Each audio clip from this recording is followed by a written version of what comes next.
Hello beautiful, and thank you for clicking on today's video. So as you can tell by the title, we're going to be talking about reasons you may want to try minimalism. So if you are a minimalist and you're watching this video, welcome. And if you are not a minimalist, but you're interested in the lifestyle or what it's all about, I think this video may be very beneficial to you. So without further ado, let's go ahead and get started. Okay, so number one, you may want to try minimalism if clutter overwhelms you. I have had many friends and many family members over the year where they love to collect knickknacks.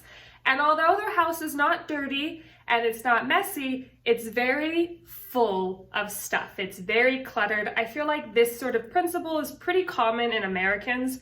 We buy stuff we don't need with money we don't have to impress people we don't care about.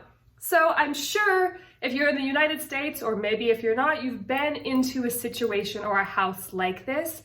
If you notice a physical response to being overly stimulated with clutter, you may want to try minimalism. That was actually sort of the initial indicator for me that I liked clean spaces, I liked open spaces. I felt a freedom of not being encumbered by stuff, not having to dust stuff, not having to clean stuff, not having to organize stuff, insure stuff. And that was sort of the first indication for me. So I would say if clutter overwhelms you and gives you a physical response, you may want to try minimalism. Going off the back of that, number two is if large, I call them American stores, but if large American stores overwhelm you in the same way that clutter does. So when I go into Walmart, I get overwhelmed, not all the time. I can go in there sometimes, and if I know sort of exactly where what I need is, I'll just buy it and get out.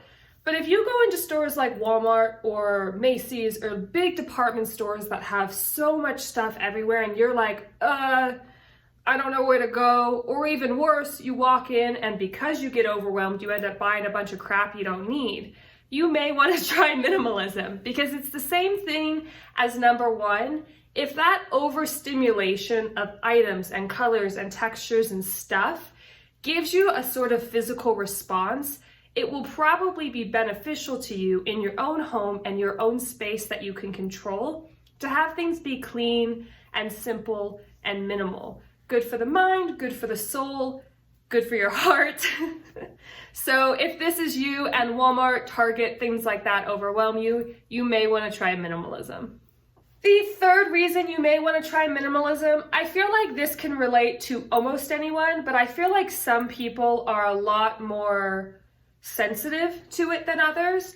And that is if you need the house to be clean before going to bed so that when you wake up the next day, it's a clean slate. I think a lot of people like the idea of having the kitchen and house be clean so that when you wake up, it's a nice clean slate. However, I think some people are more sensitive to it. And what I mean by that is me, if the kitchen's not clean and the house isn't picked up before I go to bed, I feel like it almost interrupts my sleep because like I know that it's not in order and that I'm gonna have to wake up tomorrow and do it. And it's like almost a point of stress. That very well could be because I don't have a child or a pet or anything, so I don't have a lot of other sources of things to take care of other than my house. Maybe that'll change. But what I will say is I have friends that can go to bed just fine with a sink full of dishes and blankets everywhere and stuff everywhere, and they got back from vacation last week and still haven't unpacked their bag. If you are not that person, minimalism may be beneficial to you, and I recommend dipping your toes in. And number four is specifically for the ladies and gentlemen and anybody else, however you identify, for those of you humans out there that do not like to carry a purse. Or do not like to carry a large purse. So when I go out, I'm very aware that I don't need as much stuff as I used to carry around. I used to carry an enormous purse, and I would carry my phone, pens, water, snacks, lipstick, mascara, powder, whatever the hell else. And the reality is I started realizing I very rarely actually reach into that bag and grab out like anything. Pens, almost anywhere you are, you can borrow an employee's pen. Your phone you kind of need to take with you, so maybe not that one, but like makeup. I never reapply my makeup when I'm out. If it gets messed up, like then I'll go to the bathroom and I'll maybe do one of these, but like I'm never doing anything so vigorous when I'm like going to Target or something to where my makeup needs to be retouched up in the bathroom. You know, tissues and things like that, most places you go to, at least in the United States, there's a free bathroom you can go into and grab some toilet paper if you really need it. So now what I carry with me is very, very minimal. And actually, I very recently did a what's in my purse, actually not that recently, maybe 4 months ago. I very somewhat recently did a what's in my purse video. And now you guys can see that what I carry around is very minimal. I have a wallet, phone, some medicine, hand sanitizer, because 2020.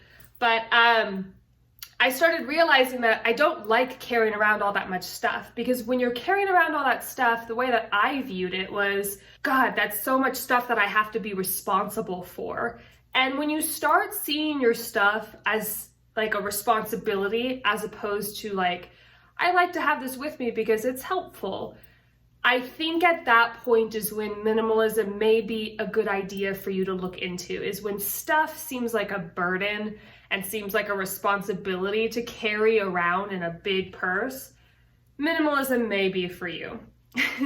All right, you guys, so those are some reasons why if you are not a minimalist, you may want to try minimalism. If you found this video interesting or helpful, or you hated it, whatever, please let me know by liking, disliking, or commenting down below. I am trying to boost my engagement generally on YouTube, trying to become like a real YouTuber. So if you could help me out with that, that would be awesome.